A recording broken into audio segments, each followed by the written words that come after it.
Boa tarde a todos. Aqui quem fala é o professor André Studart, eu sou um dos sócios do Instituto Intelligence e hoje eu tenho o prazer de receber o nosso amigo Bruno Felisberto, que tem um currículo de dar inveja para todas as pessoas que operam no ramo do direito contratual. Ele é advogado, ele tem mestrado pela PUC do Rio Grande do Sul e é doutorando pela Universidade de Coimbra, doutorando em Direito.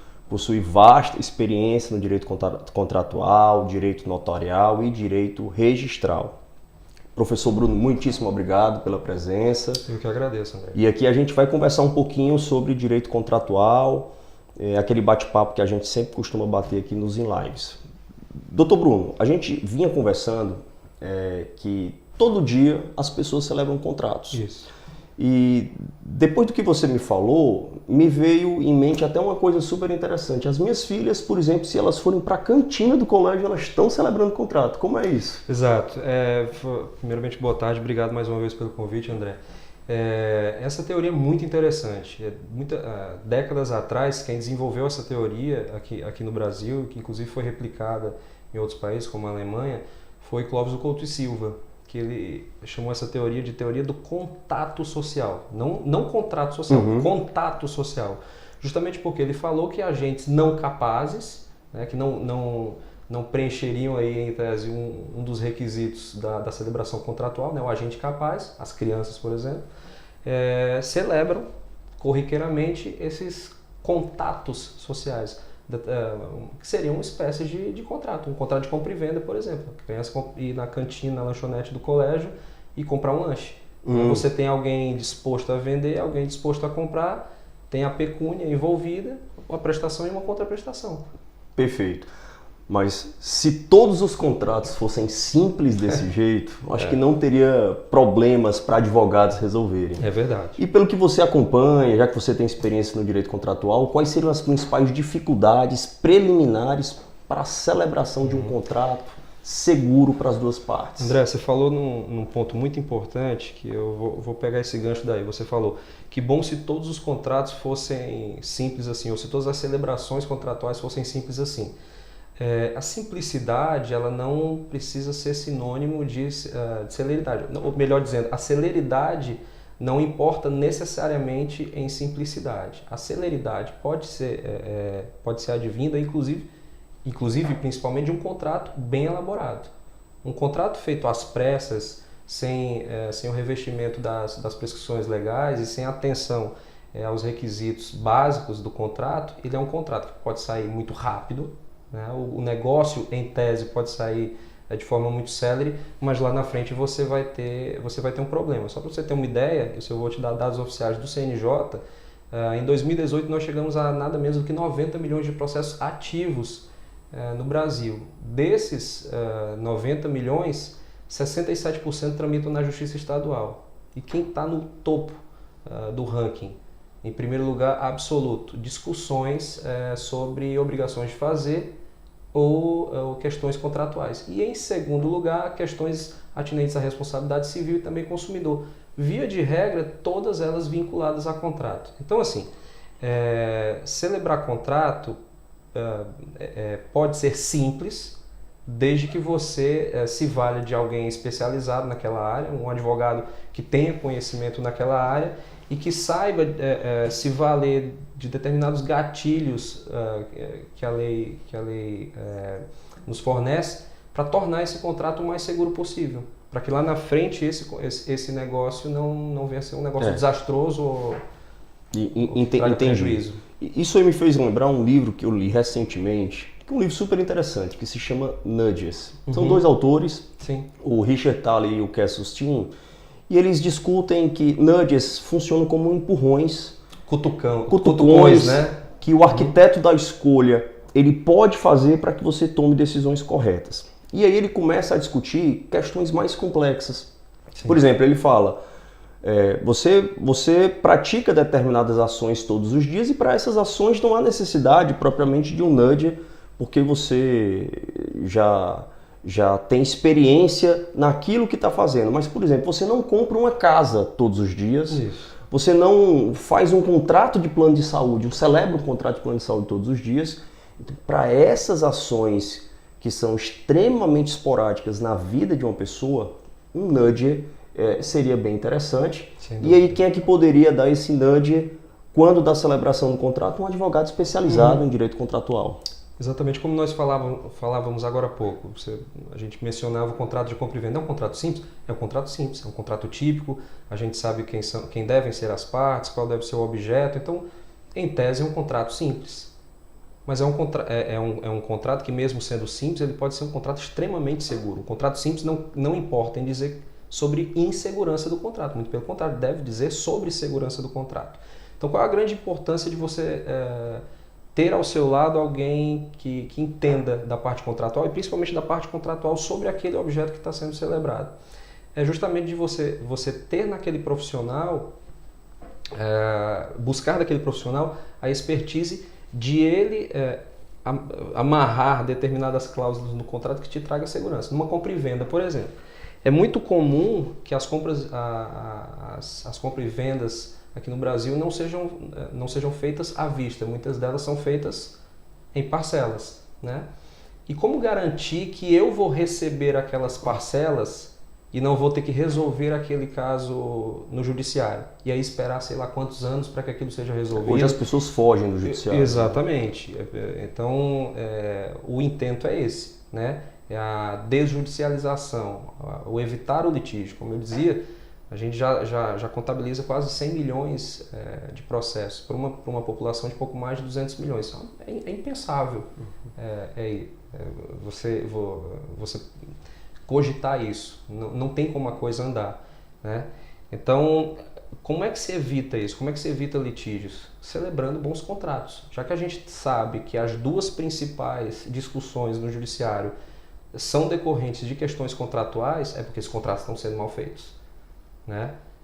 A informalidade tá imperando, não se percebe se o objeto contratado está sendo contratado corretamente, se as partes envolvidas efetivamente têm legitimidade para aquilo, se há previsão contratual, se há possibilidade de celebrar aquele tipo de contrato, se o que eu desejava com aquele contrato eu realmente vou obter com ele. Para dar um exemplo, uma compra e venda, né, de um imóvel. Qual é o meu objetivo final? Transferir a propriedade para mim. Será que aquele contrato que eu estou celebrando está correto? Será que ele está obedecendo ao que o Código Civil dispõe? A gente tem um artigo no Código Civil, que é o 108, que ele diz: excetuadas as questões previstas em lei, toda e qualquer situação de modificação, transferência de direitos reais deve ser feito por meio de escritura pública, que não exceda 30 salários mínimos. Ou seja, é um valor muito baixo, né? Então, se você imaginar 30 salários mínimos, hoje mais ou menos o que? 30 mil reais, a esmagadora maioria das transações imobiliárias supera isso. Então, a regra é que esses negócios sejam feitos por escritura pública, sendo que muitas vezes, assim, maciçamente, esses contratos são celebrados de forma particular.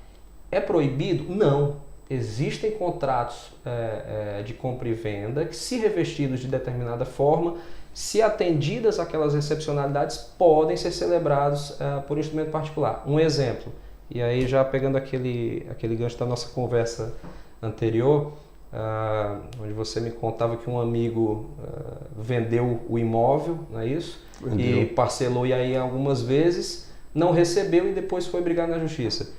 Teria como ele ter evitado isso? Tranquilamente, inclusive através de um instrumento particular, só que um instrumento particular bem redigido. Vamos lá, ele é proprietário do imóvel, vendeu o imóvel para um terceiro, pactuou que aquele imóvel tinha um preço de 500 mil reais, vamos supor, recebeu uma entrada de 100 mil e parcelou o restante dos 400. Se eu não me cerco de nenhum tipo de garantia, de fato eu estou confiando exclusivamente no contrato e vou ter que ir buscar alguma garantia pessoal em razão de alguma inadimplência. Quero confiar nisso? Melhor que não. Infelizmente, hoje é melhor a gente confiar numa garantia real, ou seja, uma garantia vinculada à coisa, no caso o imóvel, do que uma garantia pessoal. É triste a gente falar isso, mas isso é uma questão cultural no Brasil. Não fosse isso uma verdade, a gente não estaria com esse número absurdo de contratos e demandas, esse número de processos e demandas que lidam justiça, de questões contratuais. Então vamos lá. Se esse teu amigo tivesse amarrado no contrato uma cláusula de garantia de alienação fiduciária, ele dizia, olha, comprador, você vai me pagar o sinal de 100 mil, a gente vai parcelar esses 400 mil restantes, mas este bem ficará garantido em alienação fiduciária para mim. O que quer dizer isso? Que aquela propriedade só se resolverá para aquele comprador uma vez que ele quite a totalidade do preço, dos 500 mil. Até lá, esta propriedade não estará transferida para ele. Essa propriedade estará resguardada para o vendedor. No caso, o teu amigo que estava vendendo. Bruno, e se ele não pagar, atrasou uma das parcelas, o que o meu amigo vai fazer, o meu amigo vendedor? O seu amigo vendedor vai até o registro de imóveis, onde está a matrícula daquele imóvel, ele vai pedir pelo registro de imóveis que aquela pessoa seja intimada para que pague em 15 dias, isso é um prazo legal, né? A pessoa que estipula... Tudo extrajudicial. Tudo extrajudicial, né? A Lei 9.514 de 1997, que é a alienação fiduciária, que é uma lei paradigmática. A gente só fala de alienação fiduciária no Brasil, o resto do mundo inteiro fala de hipoteca, né? Então é um dispositivo muito mais seguro que a gente tem. Então, voltando, sobre o prazo dos 15 dias. O devedor é intimado a pagar em 15 dias, em cartório. Não pagando nesses 15 dias, o que acontece? O teu amigo que vendeu, ou seja, o credor, ele vai até lá, pede uma certidão de decurso de prazo, vai até a prefeitura, recolhe o ITBI daquele imóvel e consolida a propriedade. Vai até o cartório de volta, registra imóveis e pede para consolidar a propriedade. Simples assim. Qual a única obrigação que ele tem? De nos próximos 30 dias fazer pelo menos 2 leilões públicos daquele bem. Cumpriu essa regra, está consolidada a propriedade para ele, ele não precisou brigar no judiciário, ele não precisou executar, passar por um processo de execução, como é a hipoteca, não ficou aí anos brigando e teve Mas garantia. Quais seriam os custos de transação disso aí? Primeiro tem que averbar no cartório a alienação fiduciária. Tem custo? Sim, tem. Quem é que paga por esse custo? É o comprador Geralmente ou o comprador. Geralmente o comprador. E para retirar esse gravame? Para retirar esse gravame, a parte interessada. Se tudo correu bem, se a dívida foi quitada, é o devedor, que é o interessado, que tem interesse em consolidar para si a propriedade. Se o caso é o contrário, ou seja, o credor é que está querendo retornar a propriedade para si, consolidar a propriedade para si em razão de uma inadimplência, aí ele que vai arcar com esses custos em primeiro momento. Porém, a lei determina que esses custos são de responsabilidade do devedor. Então, assim, vamos que ele não pagou. Alguém vai ter que ter pago o cartório para que esse procedimento tenha andado. Pois é, ele vai ter que ir ao cartório para informar sobre a inadimplência. Isso. Esse custo inicial o credor vai ter, mas todo esse custo ele é repassado ao devedor. Pode repassar. Ou o próprio devedor pagando em espécie, ou depois o bem vai pagar. Não, tudo bem. Digamos, vai pagar. Quanto é que custa mais ou menos para dar início a esse procedimento? Isso vai variar de acordo com o valor do imóvel, o valor da garantia, né? Isso aí vai depender da tabela de emolumentos de cada estado.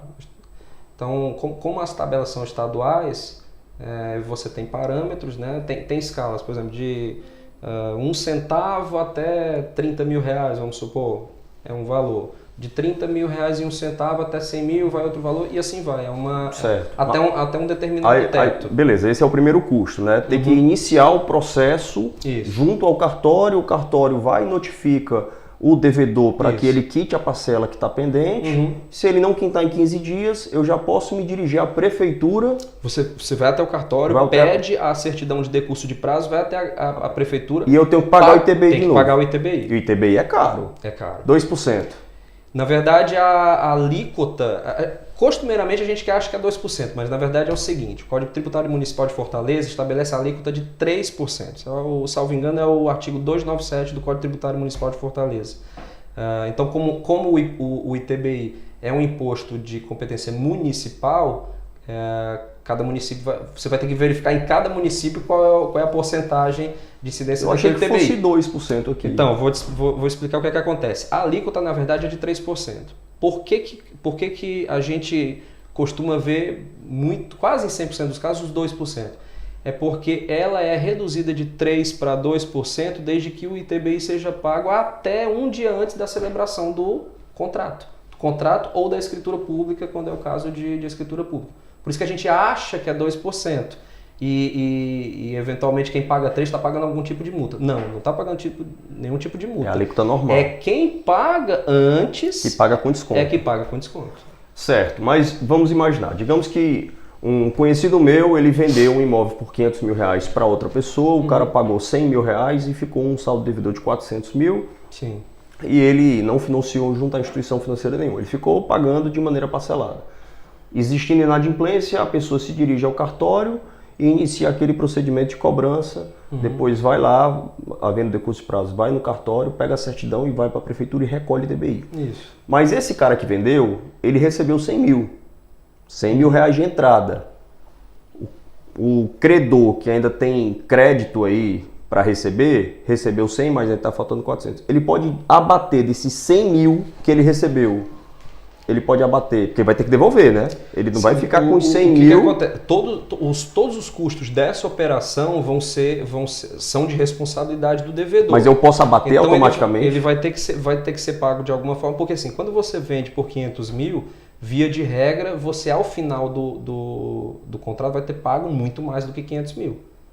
Né? Porque vão ser pactuados juros, correção, etc. Certo. Então tudo isso vai ser levado em conta. Tanto é que quando o credor leva para o registro de imóveis a solicitação de intimação, ele já leva com uma planilha prospectada com a correção até dali a pelo menos 30 dias, certo? Às vezes até 60 dias, para que, a depender da demora da intimação, essa planilha esteja sempre atualizada.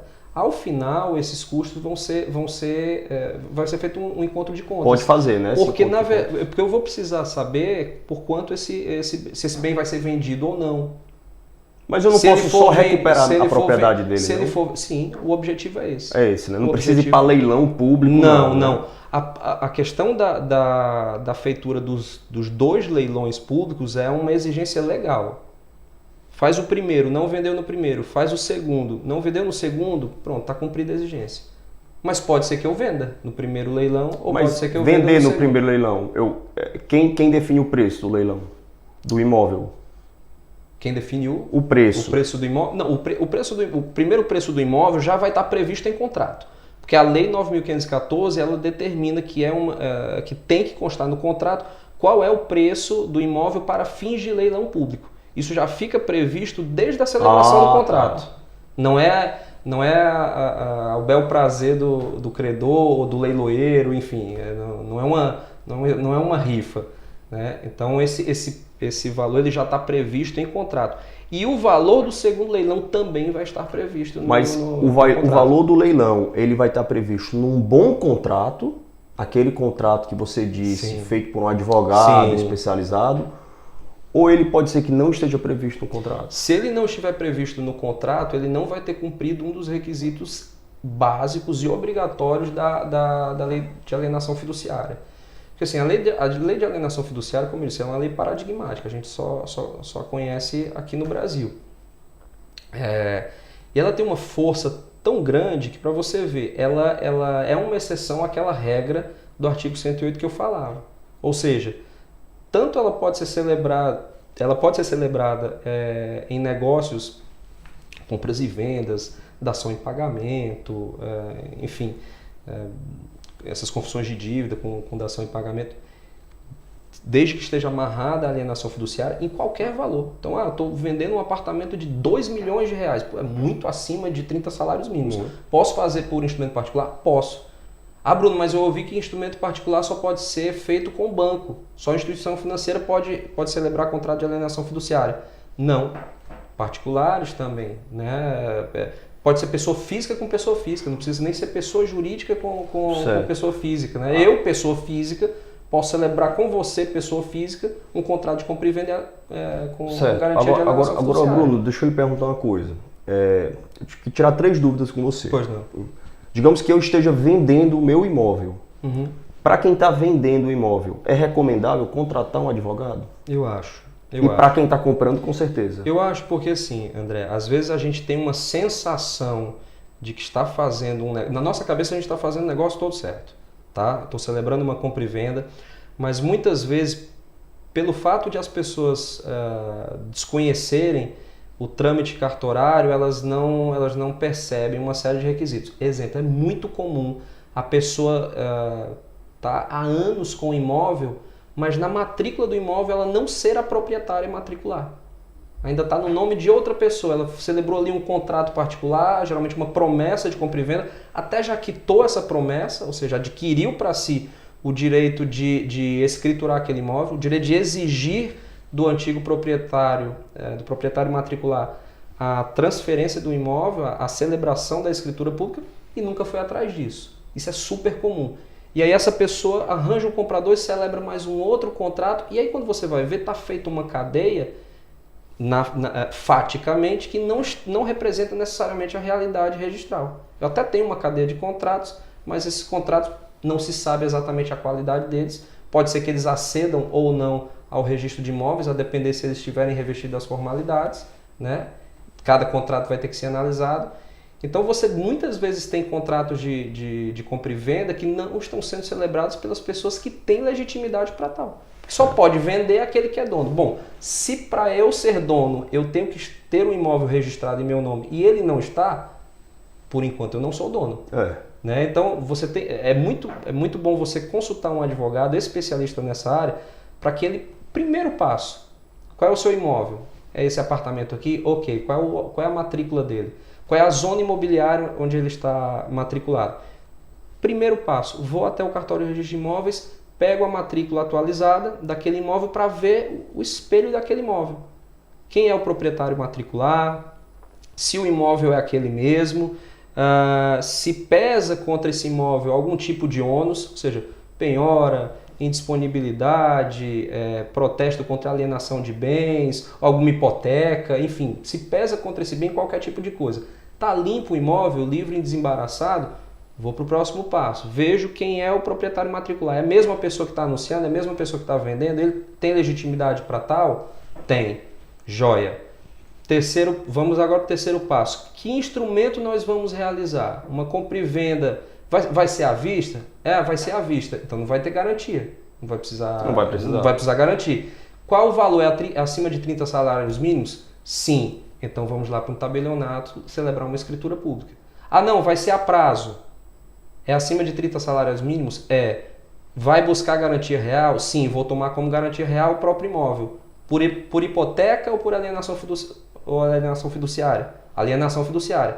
Joia. Então eu tenho a faculdade de fazer ou por instrumento particular ou por instrumento público, por escritura pública. Não é pelo fato de a lei me autorizar a fazer por instrumento particular que eu vou fazer por instrumento particular. Se eu quiser me cercar de também dessa cautela do instrumento público, estou livre para fazer também. Isso é uma opção minha. O fato é que, ao não fazer por instrumento público, ou seja, por escritura pública, eu economizo essa etapa do processo, que é um gasto considerável. Mas a maioria dos gastos, a maioria é suportada pelo comprador. A maioria é suportada pelo comprador. A exceção da corretagem, sim. Normalmente quem paga é o vendedor. Isso, exatamente. Agora, digamos que eu queira comprar um imóvel junto à construtora, a uma construtora. Você recomendaria a contratação de um advogado nesses casos? Também. Os contratos de adesão, eles são passíveis de alteração de cliente para cliente ou não? Pela sua experiência. Vamos lá. A tua primeira pergunta é muito boa. Assim, eu dei um sonoro sim, né? Tem que contratar. Vou te explicar por quê, André. Geralmente, geralmente esses empreendimentos imobiliários, assim, prédios, né? Residenciais ou mesmo até comerciais, chamados condomínios edilícios, né? Eles, via de regra, são comercializados via incorporação. Né? O que é incorporação? A incorporação está prevista na Lei 4.591 de 1964, ou seja, não é uma lei nova, mas então é uma lei forte, né, que está vigendo aí até hoje. E é uma lei que traz segurança para ambas as partes, tanto para a incorporadora e para a construtora, como para quem está comprando. Por quê? Eu comprar um imóvel incorporado, eu sei que aquele imóvel ele tem a possibilidade de não ser alcançado, por exemplo, por qualquer dívida do incorporador, desde que o incorporador faça o que a gente chama de patrimônio de afetação. Tá? Bom, por que é importante eu saber que aquele imóvel está incorporado? Porque a incorporação ela delimita certas exigências para a venda daquele imóvel. Então vamos lá. Para que eu anuncie aquele empreendimento, pode ter nada, tá só o terreno lá só o buraco. E a placa, né? Mas eu estou anunciando. Para eu anunciar, a lei já me obriga que no anúncio eu tenho que dizer a matrícula do imóvel, eu tenho que dizer o número do registro, ou seja, a matrícula tal, o registro número tal desta matrícula e o cartório.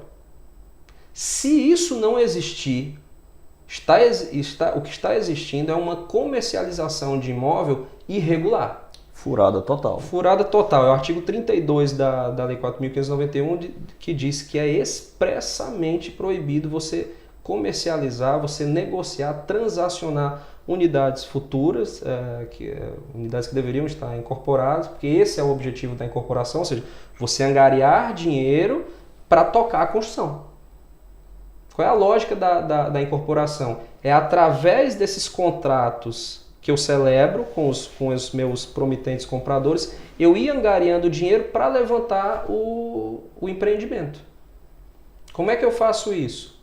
Eu tenho que estar minimamente seguro, dar um mínimo de segurança para esses compradores, dizendo, ó, existe a matrícula imobiliária, o terreno é esse. A incorporação já está registrada, ou seja, o cartório já deu o ok sobre aquele empreendimento, já averbeu o patrimônio de afetação, ou seja, posso quebrar, pode vir uma fila de credores contra mim, esse imóvel, esse empreendimento em particular não será afetado, ou seja, essa segurança é dada também para os consumidores. E, como eu vinha dizendo, a proibição da lei é taxativa. Né? Não tendo sido cumpridas essas formalidades, não posso transacionar. É feito aos montes. Só para você ter uma ideia da gravidade disso, a própria lei de incorporação, ela prevê lá no artigo 66, se não me falha a memória, que essa prática de comercializar unidades imobiliárias sem a prévia incorporação é contravenção. Então você tem um desdobramento até mesmo penal dessa Podia ser até prática. mais pesado, né? Podia. Ninguém vai, digamos assim, ninguém vai para cadeia por causa disso, mas veja, numa situação tipicamente civil, você tem desdobramentos criminais. Não é comum isso ocorrer. Beleza. Não é comum isso ocorrer. Então, assim, como esses empreendimentos, via de regra, passam por uma incorporação, ou seja, eles são anunciados desde a planta, né? Celebra aqui um contrato particular de promessa de compra e venda. Os contratos particulares de promessa de compra e venda são perfeitamente legais, desde que vinculados a uma incorporação. Se não existe incorporação, o que é que acontece? Acontece o que existe como realidade de muitos prédios em Fortaleza e no Brasil. Você vê o prédio é lindo, é numa área super nobre, maravilhoso, tem um monte de gente querendo morar lá, mas aquele imóvel não tem registro. Muitas vezes aquele imóvel, no cartório de registro de imóveis, só existe como terreno. Muitas vezes até nem unificado, porque geralmente as construtoras pegam 2, 3 ou 4 terrenos, unificam para erigir um prédio. Muitas vezes não saiu nem dessa fase. Aí não dá nem para financiar, né? Não dá para financiar. O que acontece? Eu não tenho um registro, qualquer tipo de transferência que eu quiser fazer vai ser precária. Eu não vou estar transferindo propriedade, porque propriedade não tenho. Não tenho uma expectativa. Tem posse. Tenho posse. Né? Então, quando muito, transfiro posse. Se eu quiser, a pessoa que está comprando, se quiser financiar, não vai conseguir, porque nenhum banco financia imóvel que não está matriculado. Então, assim, se eu não me cerco dessas cautelas, eu posso ter uma dor de cabeça lá na frente. E eu não digo isso com felicidade, o quadro hoje já mudou, felizmente, mas num passado bem próximo, essa realidade era extremamente numerosa aqui em Fortaleza. O que é uma pena, e por isso a importância de você, seja na hora de comprar, seja na hora de vender, seja na hora de comprar de um terceiro ou comprar de um construtor, é bom sempre que você tenha a orientação de um especialista E aí, para finalizar, porque eu sei que a gente já conversou demais, Bruno, o assunto ele é instigante. O Bruno ele vai oferecer um curso sobre direito contratual, e ele vai falar sobre muitos outros aspectos importantes, relevantes. Com o curso aqui no Instituto Inteligence, rapidinho, Bruno, quais seriam os aspectos mais ou menos do curso? O curso, na verdade, vai focar em contratos civis, é um curso bem interessante, porque ele foi feito assim para o público-alvo do Inteligence mesmo, que o pessoal que são profissionais já capacitados querem se capacitar ainda mais. Então a gente vai sair do trivial, vai sair da sala normal, da sala de aula normal, digamos assim, e vamos entender o contrato sobre uma perspectiva muito mais ampla e prática. E prática, né? A gente vai esquecer o papel. Eu tá falando aquela coisa assim, ó, isso aqui é o comprador, isso aqui é o vendedor, isso é a última das coisas. A formação contratual, ela não é você saber formatar um contrato. É você entender primeiramente o contato com o seu cliente, qual é o intento dele, qual vai ser o contrato a ser celebrado. É você entender quem é que está do outro lado, como é que você vai negociar com essa parte, o que está envolvido. Tudo isso no curso? Tudo isso no curso. Então, imperdível. A gente vai passar aí por todas as fases do contrato. Pessoal, pois ficamos por aqui. Mais uma vez agradeço pela presença do amigo Bruno Felisberto, pela capacidade, pela disponibilidade de estar aqui conversando com a gente sobre uma pauta tão complexa. Bruno, muitíssimo obrigado pela presença. Eu que agradeço, André. Obrigado. Um abraço, pessoal.